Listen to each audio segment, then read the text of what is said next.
the speed of AI development lately, it's incredible, right? Absolutely breathtaking. Yeah, and it feels like it's not just changing the tech we use, but really the fundamentals of work, of business. Definitely. It's hitting the core operations. So today was a dive deep into something right at the cutting edge. It's being called GPT-5 Pro. Hmm. Our plan here is to really unpack it. What is this thing? What does it mean for Yeah, businesses? the practical implications. Exactly. And how people are actually using it for like real projects already. And maybe what the bigger picture tells us about starting AI service businesses now. Right. And just to kick things off, here's something that really grabbed me.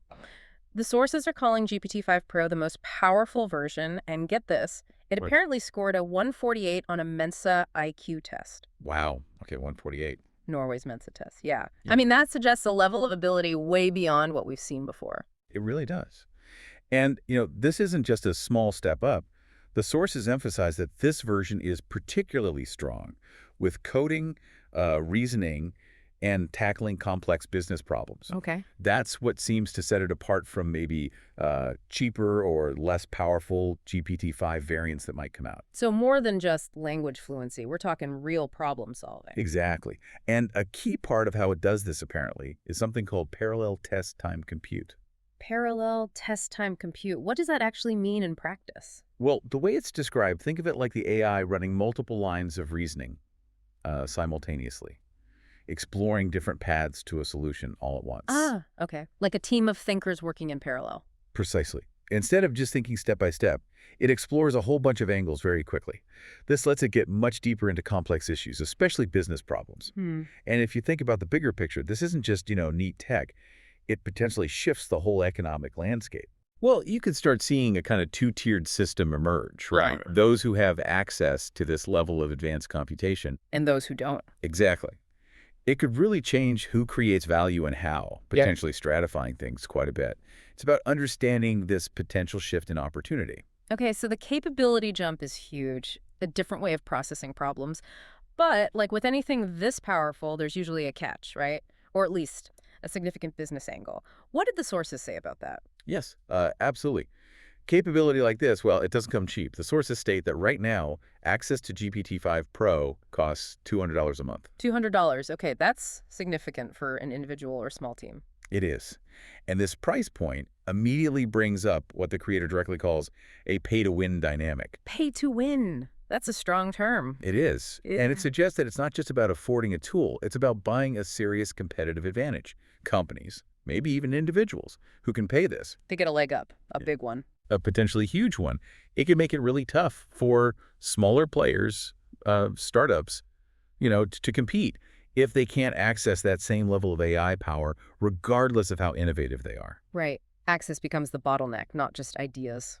Precisely. And what's even more maybe alarming is the warning included. Oh, Yeah, the source predicts that within, say, 6 to 18 months, access to these absolute top-tier models could jump to somewhere between $500 and $1,000 per month. wow. $500 to $1,000 a Huge month. jump.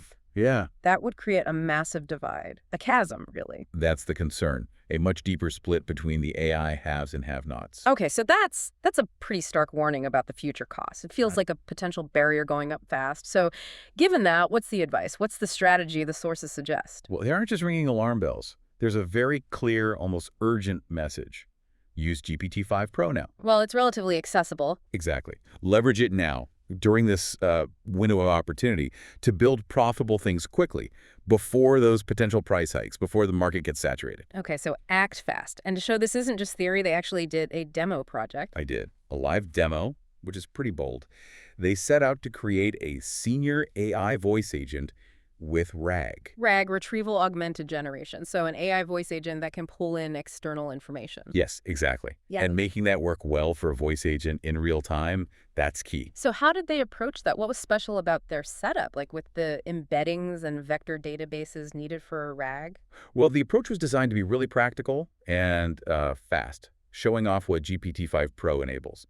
Interestingly, they started by using GPT-5 Pro itself to map out the project plan. Ah, so using the AI to plan the AI project. Meta. Kinda, yeah. It shows its strategic capability, not just execution. Then technically, they built it using an XJS frontend. Okay, standard web tech. Right. And a fast API backend in Python.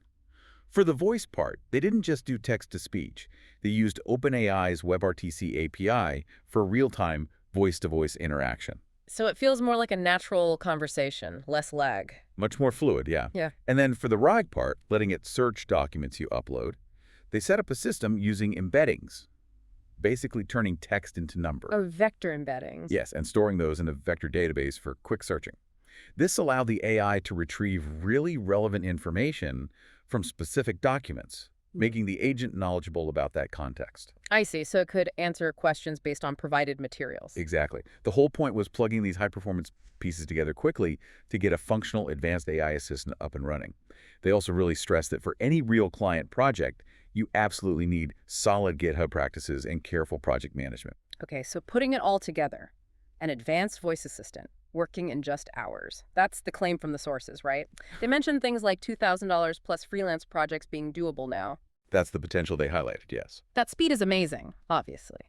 But are there hidden catches? Things they didn't maybe emphasize as much? What's the real learning curve to actually do that? It can't be push button easy. No, and that's a really important point you raise. Yeah. The sources are very clear on this.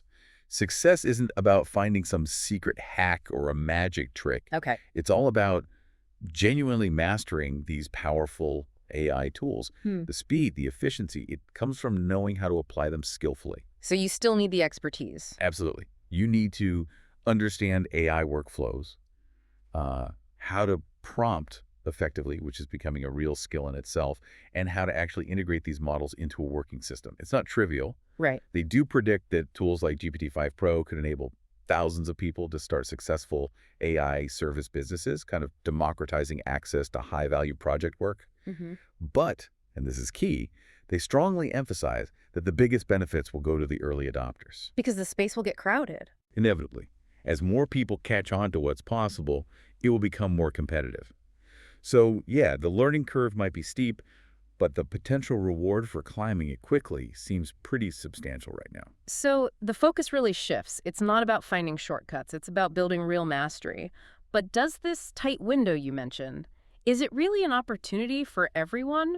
Or does it risk just becoming another advantage for people already ahead while others struggle to catch up? I mean, how do you master these tools quickly when the goalposts keep moving so fast? That is the core tension, isn't it? The challenge and the opportunity. When we boil down everything from this deep dive, I think there are maybe three really big takeaways for you listening. Yeah. First, just the sheer power. The computational ability, the problem-solving depth of models like GPT-5 Pro is fundamentally changing what can be done and how fast. Right. The baseline capability is much higher. Much higher. Second, we are definitely seeing this new economic reality take shape, driven by cost and access. That whole pay-to-win idea seems very real and likely to define who has the edge. The stratification we talked about earlier. Exactly. Yeah. And third, the practical side. Really complex, tangible projects can now be built incredibly quickly. This opens doors for rapid prototyping, for bootstrapping new services in ways that just weren't feasible before. So the main message from the source isn't about finding some secret loophole. It's about really digging in, mastering how to use these tools properly, and then deploying them strategically. Getting good at the fundamentals, essentially. And doing it now. Yeah. The people who get in early and apply that mastery stand to gain the most before, everyone else catches up and it becomes the new normal. It really paints a picture of urgency, but also opportunity. Okay, here's a final thought I want to leave you with. Because this cost thing really sticks with me. Given that warning from the creator that top-tier AI access might hit $500, even $1,000 a month in the next, year or two, that creates a serious gap between those who can afford it and those who just can't. So what does that future look like for you? This kind of accelerated, potentially stratified access to the most advanced AI. What does it mean for innovation, for entrepreneurship, for just developing your own skills? What strategies might you need to think about now to navigate this landscape where AI power and cost are changing so incredibly fast?